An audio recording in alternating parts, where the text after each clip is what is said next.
इस कहानी के लेखक हैं संजय कामले।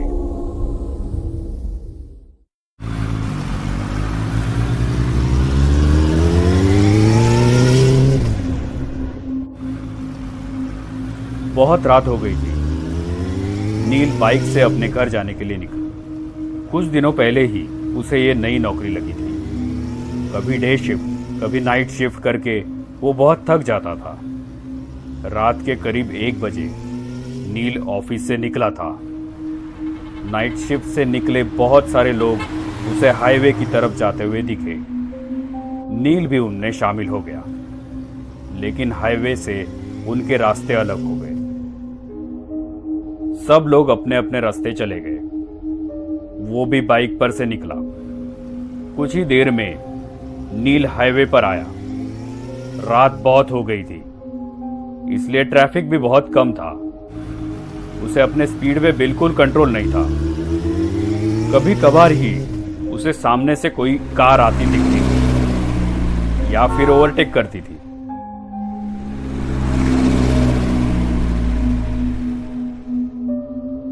अभी उसने मेन हाईवे छोड़ के कच्चा रास्ता पकड़ लिया था।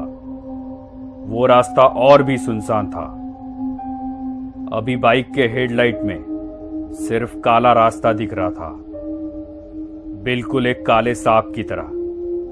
रात के अंधेरे में वो सन्नाटा बिल्कुल खौफनाक लग रहा था, लेकिन कोई चारा भी तो नहीं था। नौकरी चाहिए तो शिफ्ट में काम करना ही पड़ता है। वो अपने ही धुन में गाड़ी चला रहा था।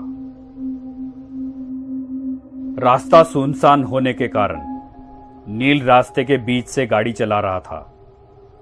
कुछ ही देर में उसका अकेलापन दूर हो गया। उसे पीछे से आती हुई गाड़ी का हॉर्न सुनाई दिया। उसने उस गाड़ी को साइड दी। कुछ ही समय में एक कपल बाइक पर से उसे ओवरटेक करके चला गया। शायद वो पति पत्नी थे।